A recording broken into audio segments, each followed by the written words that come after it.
When you build the most advanced airspace shield on the planet, you expect to face off against equally sophisticated threats.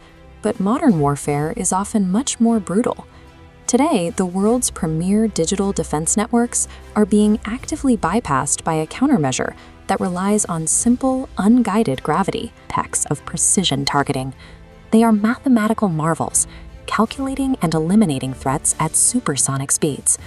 These billion-dollar grids were heavily engineered to defeat one specific nightmare scenario: massive, unified ballistic missiles fired from hostile territory, like these platforms deep inside Iran. Each missile typically carries a single, devastating half-ton warhead. To stop a weapon of that size, long-range interceptors have a strict window of opportunity, known as the mid-course phase. While the incoming missile coasts through the extreme upper atmosphere, the defense system must score a kinetic kill, physically colliding with the warhead to destroy it completely while it is still in one solid piece. This reveals the rigid logic of precision defense. These systems are incredibly effective, but their success depends entirely on a predictable 1-to-1 ratio. One interceptor, tracking one target, making one kill. To defeat a system locked into that 1-to-1 math, attacking forces don't need faster missiles. They need to break the ratio entirely. This is the exact purpose of the cluster munition payload. The exploit happens during the terminal descent. At exactly the right moment, reported to be around 23,000 feet in the air, the single incoming warhead doesn't simply stay intact for the interceptors to hit. Instead, it violently bursts open. In a fraction of a second, the payload ejects anywhere from 20 to 80 independent submunitions, or bomblets, directly into freefall. They have no guidance systems and no propulsion of their own. This sudden multiplication is a nightmare for a digital tracking grid. A radar system smoothly tracking a single incoming target suddenly shatters into dozens of chaotic, high-speed threats. The computers must instantly calculate trajectories and prioritize targets simultaneously, severely overloading the system's processing capacity. Military tacticians call this the shotgun effect. Because the bomblets scatter wildly based on aerodynamics and wind, they aren't meant to strike a single precision target. They are built for area denial, capable of blanketing a massive impact zone covering up to a 6-mile radius. By stripping away complex guidance computers and relying entirely on gravity and raw physics, the cluster weapon simply exhausts the defense grid. It guarantees that even the best interceptors run out of time and ammunition before they can clear the sky. Let's look closely at this 5.5-pound bomblet. Its interior reveals a terrifyingly efficient mechanical design. Once expelled, a folded nylon ribbon at the rear catches the rushing air, unfurling instantly as a parachute to correctly orient the explosive straight down.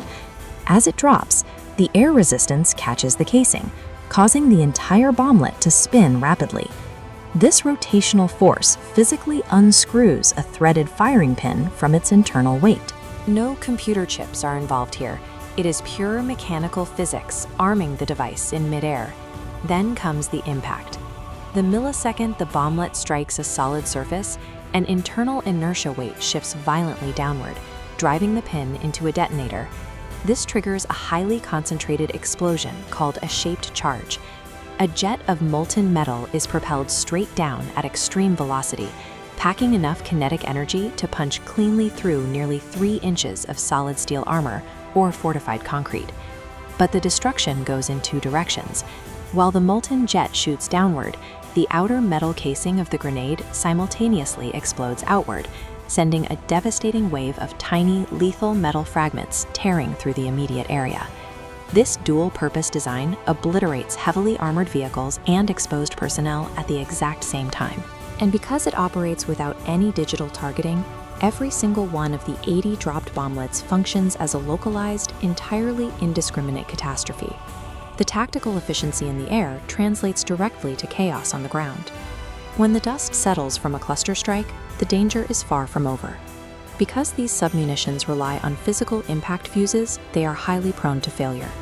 Depending on the terrain and the angle of the drop, the dud rate for these weapons can run exceptionally high. Sometimes up to 30% of the deployed bomblets fail to detonate on initial impact. A dud is not a dead weapon. The firing pin is still completely unthreaded and fully armed. The slightest movement or vibration can set it off, effectively turning thousands of unexploded bomblets into highly sensitive de facto landmines scattered across urban infrastructure and farmland. These leftover explosives cannot distinguish between a tank tread and a civilian walking to work. For years, and sometimes decades after a conflict ends, these dormant hazards routinely claim the lives of non-combatants, agricultural workers, and very often children, who mistake the small metal objects for toys. The military advantage gained by overwhelming a radar system comes at a steep, guaranteed price.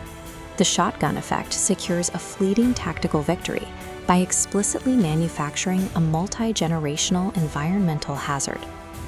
Because of this horrific civilian toll, the global community largely rejects this strategy.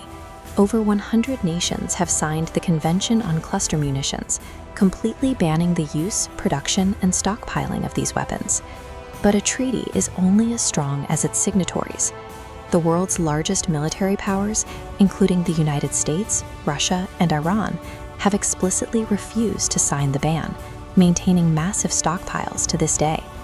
Their reasoning is rooted in a cold, unforgiving military calculus. As long as adversaries are heavily invested in multi-billion-dollar precision air defenses, saturating the sky with cheap, unguided mechanics remains the most reliable and cost-effective way to break through. High-tech interceptors are locked into the mathematics of one-to-one precision. Until that mathematical limitation is solved, militaries will continue to exploit the chaotic loophole of cluster munitions, and civilian populations will inevitably be left to pay the price.